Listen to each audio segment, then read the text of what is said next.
Cold! Stone Cold! Master of Puppets appear your strength! Well, I'm knackered. Can you do this intro, NJ? Welcome, YouTubers, to the Q&A with the fabulous Mr. Parkin and me, NJ. Thank you very much. Let's dive straight to this Q&A. Indeed, the first question is from the WM30. With Cesaro being on an anti-immigrant themed tag team, do you feel that this makes Zeb's promos irrelevant?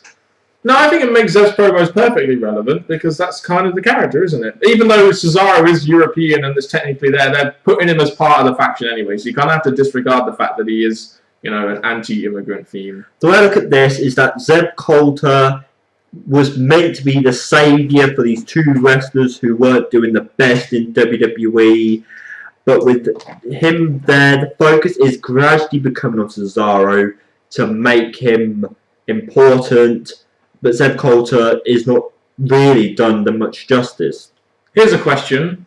Are they overdoing that swing stuff with Antonio Cesaro? They seem to be just doing it all the damn time with him now. Well, at least they're picking the right wrestlers to do the swing too, instead of these little guys. They do it to the bigger guys, which is making him look impressive, ready for whatever push he's going to get. Do you know who I would love to see him do the swing on?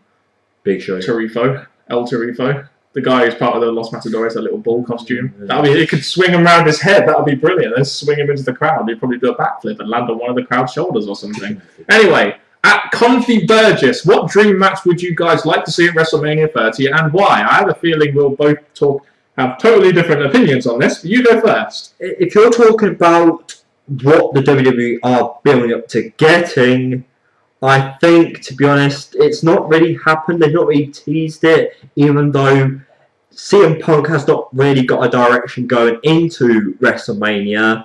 Not really just yet, but Stone Cold versus CM Punk. Match. I knew you were going to say that, NJ, and I think you can guess what match I'm going to say, can't you? Have a guess.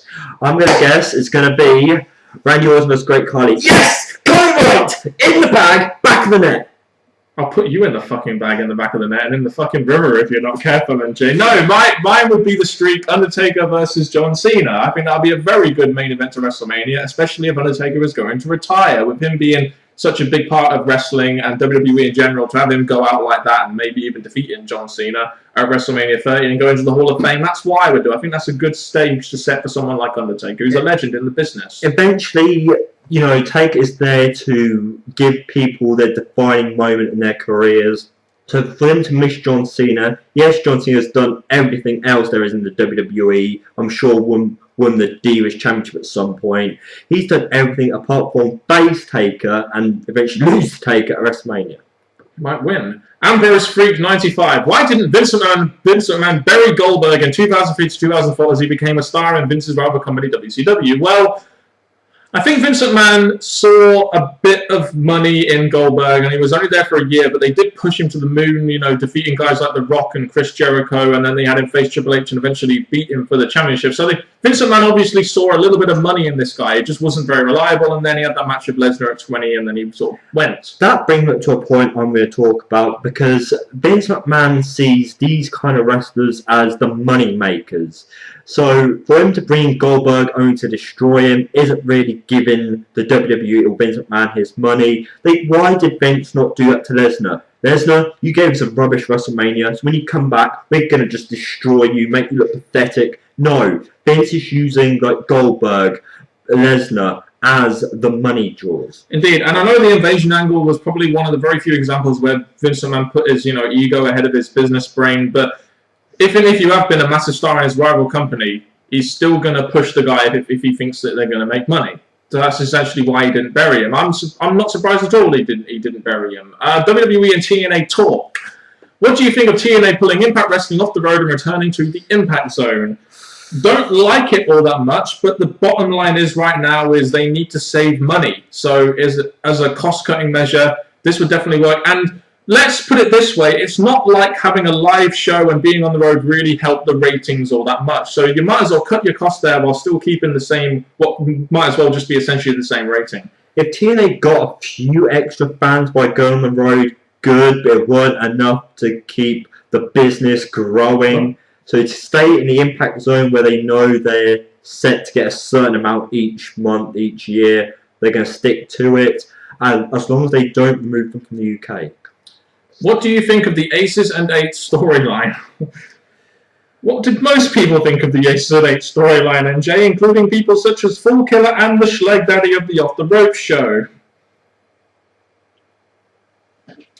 Exactly. The Aces and Eights storyline was terrible and was the main storyline that put me off TNA for a very, very long time, and it'll take TNA a lot for me to get me back as a regular watch and reviewer of the show. Coming into TNA, the Aces and Eights were like the faction to watch out for, but when the reveals came, when the repetitive of not much going on with the faction, no real progression, all we wanted was to get to the president, not the leader, the president. And even when that got revealed, they couldn't keep the excitement up then. The Aces and Eights sucked. I'm so glad that storyline is over right now for your sake, NJ. Tony Pierce, when do you think the Shield will break up, and what will happen to them when they break up? You know, we get this question quite a lot, don't we? It's almost like people want the Shield to break up, isn't it, really? But if they're going to break up the Shield, you know Roman Reigns is going to be the babyface that's going to break away from the other two, especially after what happened at Survivor Series where you eliminated 4 people. I did apologise in my Raw review because the WWE were showing us that Ambrose being a leader, the main talker, going against main eventers, he was possibly going to get the push, but then it quickly went to Roman Reigns, which is a good move because the WWE like their big guys. As for breaking them up, they've had teases, but then all of a sudden they have the idea of making these big tag team matches to bring the excitement in. And plus, if they killed the Shield off, we've lost another popular big tag team. My idea would be now Rumble time. Yeah, I was thinking the Royal Rumble. You have Roman Reigns go on a massive spree, maybe eliminate Dean Ambrose and Seth Rollins in the process. But my thing is, as much as I would love to see Roman Reigns go off on a singles run, and I think that would be good for Roman Reigns and WWE in general going forward, I think with 2014 being supposedly such a tag team heavy year, that the Shield would probably still be together, but who really knows? They might build it up to WrestleMania where Roman Reigns gets a big win over the two or something, kind of like when Randy Orton beat Legacy. Not comparing the two, but just similar in the 2-on-1 sense. If WWE are giving us a full, even though I don't believe 1 minute 2014 is going to be any different to 2013, the only reason I'm not giving WWE that credit, we're going to improve the Diva division, we're going to improve the Tag Team division. They've said that for the last 2-3 years. So this year, if you're going to make us believe that, bring in new tag teams. Show us that you're giving us a damn. But as for Shield, they're on a steady downfall, so see what is yet to come. We're going to try and make new stars. So the last pay-per-view event of the year, we're going to have John Cena versus Randy Orton as the main event, with both of them being World Heavyweight and WWE Championship. Who's going to be the new star? Two new stars there, who've been on top for fucking 10 years! God's sake. Howard Starr. If you could change the outcome of WrestleMania 6, would you have let Hulk Hogan beat the Ultimate Warrior? No, because I believe that Hulk Hogan was going off to do movies at the time, and WWE needed to put over a new star, and by far the most over guy in the roster back then and biggest babyface was the Ultimate Warrior. So no, I wouldn't have changed that at all, even though it turned out that he didn't really have any longevity in the business because he was, well, to be honest, both men, good match going to Mania. As for the winner, I think even if, let's say, War won, big thing still came from Hogan. I know it's a bit of a risk on who to make win at Mania, but either way, it would have done some justice. And Hogan losing isn't exactly, going to hurt his character, is it? Not too much. Thunder Night 19. Has WWE become too impatient when it comes to gaining higher ratings? I remember when they were building Stone Cold Steve Austin as the top guy, they continued to push him despite losing ratings to WCW for months. Nowadays, if a new star they're pushing draws a low pay-per-view buy rate, they stop pushing him almost straight away. Well, the problem is that the shareholders and the dividends and everything are every 3 months, and WWE have got to try and keep their shareholders happy and the board happy. And even if they do have a long-term picture, essentially at the end of the day, they've got to make those people happy at the top of the business, and that involves sometimes being more of a short-term. And it's just a problem with WWE going as a public company. Back in the days when you're talking about, they weren't a public company and they didn't have to worry about satisfying shareholders and stuff like that, which is why they weren't too worried about ratings. Not that they're really high or anything right now. The last Raw, I think, lost viewers every hour. That's very true. And to be honest, I look at what your question is, and it's a good question. I think that WWE wouldn't be harmful if they space things out a bit more. Yes, they're trying in some aspect, but I think, to be honest, if they took their time to make us give interest in certain things again, instead of rushing to the point, I don't see any harm in it. So I think, to be honest, building up wrestlers and building up storyline would be better if they went back to that idea. It would be beneficial, but at the same time, WWE's ratings aren't the best at this time of year, so they know they have to pull out all the stops with Monday Night Football being very popular and other shows being a lot more popular than WWE right now. So right now, they're feeling like they have to do more to gain the rating, which wouldn't have needed the equivalent of maybe 5 years ago, which is why they're putting out a lot more. But at least we're getting it for free, which is kind of financially beneficial to us, I guess, even though it's not good for the business. My business mind! Cheat that. I like this question. How would you package the following superstars into the face of the company? There's 8 superstars here. Okay, one at a time. Number 1, Antonio Cesaro. Make him the ultimate wrestling machine like Kurt Angle was, because he is a wrestling machine, that boy. I think with Antonio Cesaro, especially after what he's done recently, if he continues doing impressive things to big, slowly impressiveness, and say, right, you're going against John Cena, let's see what impressive stuff you could do against him. Like I said, ultimate wrestling machine. That would be how Kurt Angle was. Dean Ambrose, that's quite an easy one in my opinion. I'd make him a tweener. I really would, because he's got that sort of crazy Brian Pillman type gimmick to him, and sticking with that and make him into a loose cannon, he could be a pretty good tweener in my opinion.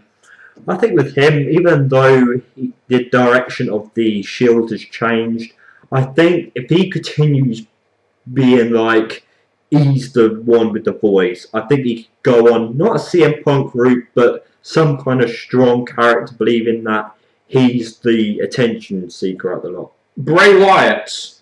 I think it's quite possible WWE could build him into a big star. I'm not sure that they could really ever make him the face of the company, because his gimmick is so out there, it would be difficult to make him the face of the company. But you could definitely make him a top heel in the company. That wouldn't be that hard at all. Really, I mean, what they're doing right now, give him some big feuds with guys like John Cena and Sheamus and stuff, and you could make him into a top heel very easily, because he's got the gimmick right there. He just needs credibility. I think with him, especially with his kind of character, he could be one of the ones to bring back the awesome video packages or promos, or going to various places and doing various different stunts and stuff. I think anything to grab attention to what he's good at, which is mic talking and videos and stuff. Keep that going, and slowly people gain more interest in him. And it'll be a slowly build, but I think it could happen. Yeah, and put the focus more on Bray Wyatt rather than his family, and have this family as like his henchmen rather than have the family as the people that are always in the ring. Damien Sandow, I'd say Money in the Bank would have been a good route for Damien Sandow, and then that didn't work. But then I'd say at this point, the only way you can probably build him up now is have him win a Royal Rumble, because he's got the gimmick, he's got the character. WWE would just need to just put him into a main event and have him feud with guys like John Cena, and win at Royal Rumble, kind of like Del Rio had in 2011, and then maybe have him win at WrestleMania for the Bodyweight Championship. That kind of thing could make him into somewhat of a star, but I don't think he could ever be the face of the company. It's hard for Sandow now, because he went against John Cena when he cashed in. He looked okay in that match, but that was it. He just looked good in that one match, and that was it. So it's hard to say what the WWE could do to fix him. If anything, not a tag team partner, but just someone big behind him to slowly push him back to winning matches, make him back into important matches, and slowly push him up to a winning streak. Sin Cara. I mean, I guess the one thing that Sin Cara has going for him is that he has a very unique gimmick, kind of like Rey Mysterio had when he first came in. No one really thought he would go past the main event scene. He sells good merch. He used to get quite big pops from the crowd, but then loads of stuff happened. I think at this point, one way you could possibly do it is have him beat Rey Mysterio at WrestleMania, but there'd be a lot of work to do if you were going to package this guy into the face of the company. A lot of work. Tons. The WWE always relives storyline. I'll just copy the Rey Mysterio one. We'll just do 2 different wrestlers, then Orton and Angle. Just copy that again. Just bring Angle from TNA and just... Or just do someone like Daniel Bryan and CM Punk. Just 2 other various wrestlers, and just relive that whole, how Rey Mysterio came to the top. Relive that. You'd need a family member or a good friend of his to die. No, Ready for not that that far, not that far. I don't know. Not Maybe that Mil far. Mascaras. I don't know. Maybe we could. I'm just saying. Conor O'Brien.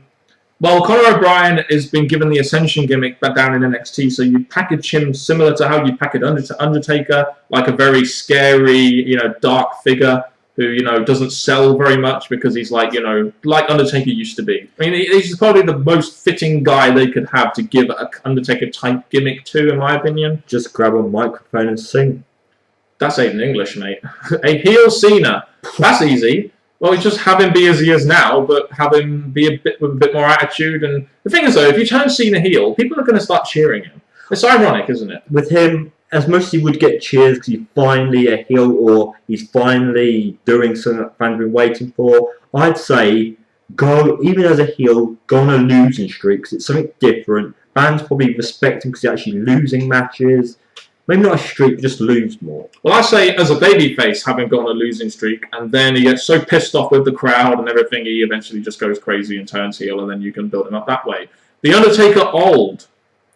I mean, WWE did pretty much everything right with that character, didn't they? I mean, they built a lot of matches around him, which made him seem important. They gave him a presence in the ring. Perfect Top face of the company. To be honest, even though he's not a John Cena, Randy Orton, but he's still a guy you would say is or has been somewhat of a face of the company, just not there as continuously as he could be. And he's just never been that top guy like a Hogan or an Austin or a Rock or a Cena, really. But that's just Undertaker for you. So WWE did everything right with Undertaker, in my opinion. The streak, the Hell in a Cell, Buried Alive, all that, the stuff with Kane. They did everything right with the Undertaker gimmicks. It's one of their successes. Anyway, Bo the Xbox Pro. What is the worst gimmick match ever? Punjabi prison match. Oh, fucking hell, that was awful. Something on a pole, which Vince Russo made. Something on a pole. I'd say, when you have male wrestlers fighting female wrestlers, like, Santina Morella, that was stupid. Even though it was a gimmick, but you still had men fighting women at that point. And it's just shit. There were quite a lot of bad gimmick matches. Do you like WWE seemingly doing away with the Bryan feuding with Orton in exchange for Big Show, or could they have gotten more out of Orton and Bryan? They could have done something good with Orton and Bryan, in my opinion. Having Bryan get his big moment, and he may still get his big moment, even though it doesnn't really feel like they do. But I kind of have a feeling they put Big Show in there because they thought that Daniel Bryan wasn't really a main eventer and wasn't really drawing ratings and pay-per-view buys, which is why they put an established star like Big Show in there. To be honest, I think out of all the recent Orton feuds, the Bryan one was the one that was grasped my interest the quickest, and I liked it. I enjoyed their matches. And plus, it's not WrestleMania, so even if you're not having Orton, Bryan at WrestleMania, the pay-per-views before, continue that feud, and then probably have Orton versus someone else at Mania. Could even have Daniel Bryan win the Royal Rumble. Either way. Maybe. Could they have gotten more out of the feud? Yes. Possibly. I mean, it should at the end of the day lead to Bryan winning the belt, but we all knew that I guess he would be a placeholder for John Cena, really realistically, so there we go. The $2.99. If Hogan is at WrestleMania 30, should they do a face-off with Austin to create a moment? No.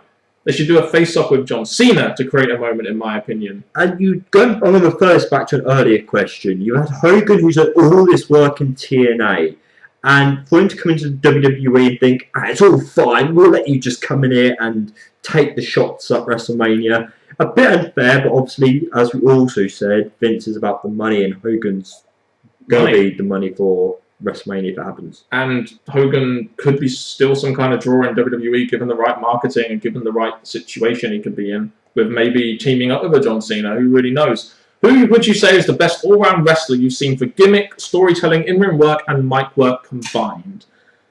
I think one of them has to be Shawn Michaels.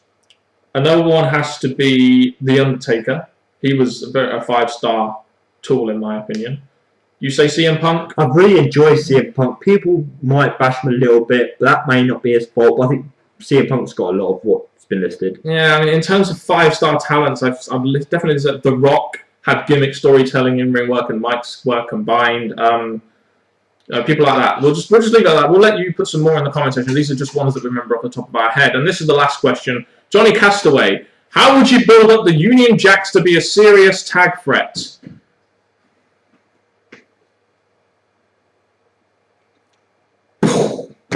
And that is exactly how we would do it. Thank you very much for sending in your questions. Tune in for next week's Q&A, please. Thank you very much for watching, and goodbye.